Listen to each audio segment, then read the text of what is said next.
കീറാൻ അനുയായികൾ തയ്യാറാണ്. എന്തിനും ഈ ഉസ്താദുമാരും ഈ നേതാക്കന്മാരും അനുയായികളൊക്കെ പരലോകത്ത് നാഥന്റെ മുന്നിൽ നേർക്ക് നേരെ കണ്ടുമുട്ടുന്ന രംഗം സഹോദരങ്ങളെ പരിശുദ്ധ ഖുർആനിലുണ്ട്. നമ്മളതൊന്നും മറിച്ചു നോക്കിയാൽ മതി. നോക്കൂ നിങ്ങൾ, ഖുർആനിന്റെ 2-ാം അധ്യായം സൂറത്തുൽ ബഖറ 165, 166, 167 ഈ 3 ആയത്തുകളാണ്. അവിടെ അല്ലാഹു തആല പറയുന്ന കാര്യം ശ്രദ്ധിച്ചു കേൾക്കണമല്ലോ. എന്താ പറയുന്നത്? ومن الناس من يتخذ من دون الله أندادا يحبونهم كحب الله والذين آمنوا أشد حبا لله ولو يرى الذين ظلموا إذ يرون العذاب أن القوة لله جميعا وأن الله شديد العذاب إذ تبرأ الذين اتبعوا من الذين اتبعوا ورأوا العذاب وتقطعت بهم الأسباب وقال الذين اتبعوا لو أن لنا كرة فنتبرأ منهم كما تبرأوا منا كذلك يريهم الله أعمالهم حسرات عليهم وما هم بخارجين من النار. എന്താണ് സഹോദരങ്ങളെ അല്ലാഹു തആല പറയുന്നത്? വമിനന്നാസി, മനുഷ്യരിലുണ്ട് കേട്ടോ ചില ആളുകൾ. എന്താണ് അവരുടെ പണിയെന്നറിയുമോ? മയ്യത്തഖിദു മിൻ ദൂനില്ലാഹി അൻദാദാ, അല്ലാഹുവിന് പുറമേ ചില സമന്മാരെ സ്വീകരിക്കുന്ന, ചില പങ്കാളികളെ ഉണ്ടാക്കുന്ന ആളുകൾ മനുഷ്യരുടെ കൂട്ടത്തിലുണ്ട്. എന്നിട്ട് എന്താ അവർ ചെയ്യുന്നത്? യുഹിബ്ബൂനഹും കഹുബ്ബില്ലാഹ്, അല്ലാഹുവിനെ സ്നേഹിക്കുന്നത് പോലെ അവരതാ അല്ലാഹുവിന് പുറമെ ഉണ്ടാക്കി വെച്ചിട്ടുള്ള പങ്കാളികളെയും അവർ അതുപോലെ തന്നെ സ്നേഹിക്കുകയാണ്. എന്നാൽ വല്ലദീന ആമനൂ അശദ്ദു ഹുബ്ബൻ ലില്ലാഹ്, വിശ്വാസികളായ ആളുകൾ എന്ന് പറഞ്ഞാൽ അല്ലാഹുവിനോട് അതികഠിനമായി സ്നേഹമുള്ളവരാണ്. വിശ്വാസികളാ പണി ചെയ്യൂല. അള്ളാഹ്ക്ക് പുറമെ സമന്മാരെ സ്വീകരിക്കുന്ന, പങ്കാളികളെ സ്വീകരിക്കുന്ന ആളുകൾ അവർ വിശ്വാസികളല്ല. അവർ അള്ളാഹിനെ സ്നേഹിക്കുന്ന പോലെ അള്ളാഹ്ക്ക് പുറമെ അവരുണ്ടാക്കി വെച്ചിട്ടുള്ള ജീവിതത്തിന്റെ രക്ഷാമാർഗമായി, അല്ലെ, പ്രതീക്ഷാ കേന്ദ്രമായി അവർ കണ്ടുകൊണ്ടിരിക്കുന്ന ആ പങ്കാളികളെ അവരെങ്ങ് സ്നേഹിക്കും. പക്ഷെ വിശ്വാസികളോ അള്ളാഹുവിനോട് അതികഠിനമായ സ്നേഹമുള്ളവർ.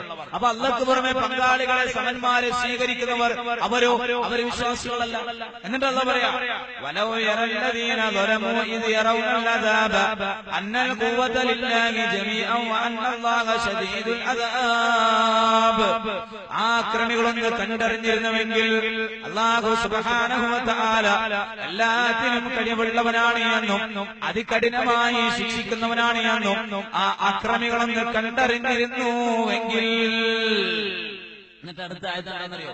അല്ലാഹ് പറയാ, ഇദ് തബറഅ അല്ലദീന തബഉ മിനല്ലദീന തബഉ വറഔൽ അദാബ വതഖത്തഅത് ബിഹിമുൽ അസ്ബാബ്. നേതാക്കന്മാര് അനുയായികളിൽ നിന്ന് ഒഴിഞ്ഞു മാറി.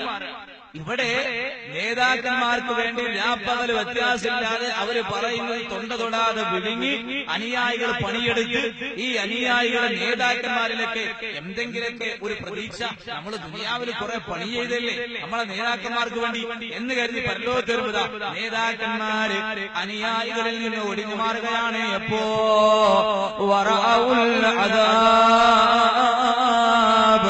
അല്ലാഹുവിന്റെ ശിക്ഷ അങ്ങ് നേർക്ക് നേരെ നോക്കി കാണുമ്പോ ഒഴിഞ്ഞങ്ങ് മാറിക്കളയാ. അവർ തമ്മിലുള്ള സകലമാന ബന്ധങ്ങളും അങ്ങ് അറ്റുപോവാ, മുറിഞ്ഞു പോവാ. പിന്നെ അവര് തമ്മിൽ ഒരു ബന്ധവുമില്ല.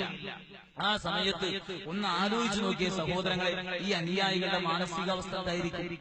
ഈ അനുയായികളുടെ മാനസികാവസ്ഥ എന്തായിരിക്കും? അവിടെ വെച്ചവരതാ വിളിച്ചു പറയുകയാണ്, വഖാലല്ലദീന തബഉ ലൗ അന്ന ലനാ കറതൻ ഫനതബറഅ മിൻഹും കമാ തബറഉ മിന്നാ. പടച്ചോനെ ഒരു ചാൻസ് ഞങ്ങൾക്ക് കിട്ടിയിരുന്നുവെങ്കിൽ ഒന്നുകൂടി ദുനിയാവിലേക്ക് മടങ്ങിപ്പോകാനുള്ള അവസരം ഞങ്ങൾക്കുണ്ടായിരുന്നുവെങ്കിൽ ഞങ്ങൾ ഞങ്ങളുടെ നേതാക്കന്മാരിൽ നിന്ന് ഒഴിഞ്ഞു മാറുമായിരുന്നു. ഏതുപോലെ എന്നറിയുമോ? ഇതാ നേതാക്കന്മാർ ഞങ്ങളിൽ നിന്ന് ഒഴിഞ്ഞു മാറിയതുപോലെ ഞങ്ങൾ അവരിൽ നിന്ന് ഒഴിഞ്ഞു മാറുക തന്നെ ചെയ്യുമായിരുന്നു. ഒരു ചാൻസ് കൂടി ഞങ്ങൾക്ക് കിട്ടിയിരുന്നുവെങ്കിൽ അവിടെ വെച്ച് പറയാ. പക്ഷേ രക്ഷുണ്ടോ? രണ്ടാമതൊരു ചാൻസ് ഉണ്ടോ? ഒരു മടക്കുണ്ടോ? അവിടെ ഇല്ല. എന്നിട്ട് അല്ലാഹ് പറയാ അപ്രകാരം അല്ലാഹു സുബ്ഹാനഹു വ തആല അവർക്ക് കാട്ടിക്കൊടുക്കുകയാണ് അഅമാലഹും, അവരുടെ പ്രവർത്തനങ്ങൾ, ഹസറാത്തിൻ അലൈഹിം, അവരുടെ ഖേദത്തിന് കാരണമായി ഭവിച്ചത്, അവർ ചെയ്ത പ്രവർത്തനങ്ങൾ അവരുടെ ഖേദത്തിന് കാരണമായി ഭവിച്ചത് നാം അതാ അവർക്ക് കാട്ടിക്കൊടുക്കുകയാണ്. എന്നിട്ട് അല്ലാഹു തആല ആയത്ത് അവസാനിപ്പിക്കുന്നത് എങ്ങനെയെന്നറിയുമോ? വമാഹും ബിഖാരിജീന മിനന്നാർ, വമാഹും ബിഖാരിജീന മിനന്നാർ, അവർ നരകത്തിലാണ് എന്നല്ല, അവർ നരകത്തിലാണ് എന്നല്ല. വമാഹും ബിഖാരിജീന മിനന്നാർ, അവർ നരകത്തിൽ നിന്ന് പുറത്ത് കടക്കുന്നവരെ അല്ല, അവർ നരകത്തിൽ നിന്ന് പുറത്ത് കടക്കുന്നവരെ അല്ല.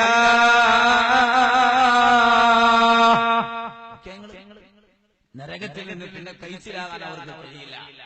ഈ ഗതികേട് നാളെ അള്ളാന്റെ പരലോകത്ത് നമുക്കുണ്ടായാൽ സഹോദരങ്ങളെ നമുക്ക് സഹിക്കാൻ പറ്റും. പിടിച്ചു നിൽക്കാനുള്ള ത്രാണി ഉണ്ടാകും നമുക്കില്ല. അപ്പൊ എന്തുവാണ്? നമുക്ക് രക്ഷപ്പെടണമെങ്കിൽ നമ്മൾ നന്മ ചെയ്യണം, നമ്മൾ അമൽ ചെയ്യണം, ജീവിതം നന്നാക്കണം, ജീവിതം ശുദ്ധീകരിക്കണം. അതല്ലാതെ നമ്മളെ സഹായിക്കാൻ അവിടെ ആളുണ്ടാകുന്നു വിചാരിച്ചാൽ തെറ്റിപ്പോയി. നമ്മളെ സഹായിക്കാൻ അവിടെ ആരും ഉണ്ടാവില്ല. നോക്കിയാൽ നിങ്ങൾ പരിശുദ്ധ ഖുർആനിലെ 53-ാം അധ്യായം സൂറത്തുൽ നജ്ം 38, 39 എന്നീ രണ്ടായത്തുകൾ. എങ്ങനെ? ഇവിടെ ശ്രദ്ധിക്കുക. സൂറത്തുൽ നജ്ം 53-ാം അധ്യായം, ഖുർആനിന്റെ 53-ാം അധ്യായം സൂറത്തുൽ നജ്ം 38, 39 രണ്ട് വചനം. അല്ലാഹ് പറയാ അവിടെ അല്ലാ തസിറു വസിറത്തുൻ വിസ്റ ഉഖറാ വഅൻ ലൈസ ലിൽ ഇൻസാനി ഇല്ലാ മാ സഅ. അല്ലാ തസിറു വസിറത്തുൻ വിസ്റ ഉഖറാ, പാപം പേറുന്ന ഒരു ദേഹവും മറ്റൊന്നിന്റെ പാപം വേറില്ല കേട്ടോ. പാപം പേറുന്ന ഒരു ദേഹവും മറ്റൊന്നിന്റെ പാപം വേറുകയില്ല. സഹോദരങ്ങളെ, നമ്മുടെ പാപം ഏറ്റെടുക്കാൻ ഒരാൾ പോലും അവിടെ മുന്നോട്ട് വരുന്ന പ്രശ്നമില്ല കേട്ടോ. നാം നന്മ ചെയ്താലല്ലാതെ രക്ഷപ്പെടാൻ നമുക്ക് കഴിയില്ല. വഅൻ ലൈസ ലിൽ ഇൻസാനി ഇല്ലാ മാ സഅ, മനുഷ്യൻ എന്താണോ സ്വയം പ്രയത്നിച്ചത്, അവൻ ജീവിച്ചിരിക്കുന്ന കാലത്ത് അവൻ നന്മയായി ചെയ്തു വെച്ചിട്ടുള്ള എന്തെല്ലാം കാര്യങ്ങളുണ്ടോ ആ കാര്യങ്ങളല്ലാതെ അവന്റെ പരലോകത്തേക്ക് അവന് ഒന്നും തന്നെ പ്രയോജനം ചെയ്യുകയില്ല എന്ന് പരിശുദ്ധ ഖുർആനിൽ അല്ലാഹു സുബ്ഹാനഹു വ തആല ഓതിത്തരുമ്പോ എന്നെ കേട്ടുകൊണ്ടിരിക്കുന്ന എന്റെ സഹോദരങ്ങളെ, എന്ത് നന്മയാണ് നമ്മൾ ചെയ്തു വെച്ചത്? എന്താ നമ്മൾ ചെയ്തു വെച്ചത്? എന്തെങ്കിലും ഉണ്ടോ നമ്മുടെയൊക്കെ കയ്യിൽ? ഏതായാലും നമ്മളെ സഹായിക്കാൻ ആളില്ല. ഇവിടെ പലതുണ്ടാവും. അവിടെ വരുമ്പോ അതൊന്നും പ്രയോജനം ചെയ്യില്ല. ഖുർആൻ പറയാ 26-ാം അധ്യായത്തിന്റെ 88-ാം അധ്യായത്തിൽ യൗമ ലാ യൻഫഉ മാലും വലാ ബനൂൻ, സമ്പത്തോ സന്താനങ്ങളോ ഒന്നും തന്നെ നിങ്ങൾക്ക് ഉപകരിക്കുന്ന പ്രശ്നമേ ഇല്ല. നിങ്ങളുടെ സമ്പത്താകട്ടെ നിങ്ങളുടെ സന്താനങ്ങളാകട്ടെ അല്ലാഹുവിന്റെ പരലോകത്ത് വരുമ്പോ നിങ്ങളെ സഹായിക്കുന്ന പ്രശ്നമേ ഇല്ല. ഒരാൾക്കും ഒരാളെ സഹായിക്കാൻ പറ്റില്ല എന്നല്ല. എത്രമാത്രം ആപൽക്കരമായിരിക്കും ആ രംഗം. ആ നിമിഷം നമ്മളൊന്ന് ആലോചിക്കാം. ബാപ്പ ഇവിടെ വീട് കിടക്കുകയാണ്. നിങ്ങളൊന്ന് ആലോചിക്കൂ. ഈ കൂട്ടത്തിൽ ഒരു പിതാവ് ഇവിടെ വീണാൽ മകൻ കജ്ജും കെട്ടി നോക്കിക്കോ. മകനൊരു അപകടം പറ്റിയെന്ന് പറഞ്ഞാൽ എത്ര പിണങ്ങി നിൽക്കണ ബാപ്പയാണെങ്കിലും മൈൻഡ് ചെയ്യാണ്ട് ഇങ്ങനെ നിൽക്കോ? ഇല്ല. എന്റെ മോൻ അല്ലേ, കാക്കക്കും തൻകുഞ്ഞ് പൊൻകുഞ്ഞ് എന്നല്ലേ സഹോദരങ്ങളെ, എന്റെ മോൻ അല്ലേ, എന്റെ ഉപ്പ, നമ്മൾ ഓടി വരും. പരലോകം അങ്ങനെയല്ല കേട്ടോ. നമ്മൾ മനസ്സിലാക്കണം, ഒരു ബാപ്പയും മോനും നേർക്ക് നേരെ കണ്ടുമുട്ടുന്ന ഒരു സീനുണ്ട് പരലോകത്ത്. എങ്ങനെ ഒരു ബാപ്പയും ഒരു മകനും അള്ളാഹുവിന്റെ പരലോകത്ത് നേർക്ക് നേരെ കണ്ടുമുട്ടുന്ന ഒരു രംഗുണ്ട്. ഏതാ രംഗം? ഏത് ബാപ്പയാ? ഏതാ മകൻ? ആരാ സഹോദരങ്ങളെ? മഹാനായ ഖലീലുല്ലാഹി ഇബ്രാഹിം നബി അലൈഹിസ്സലാത്തു വസ്സലാം.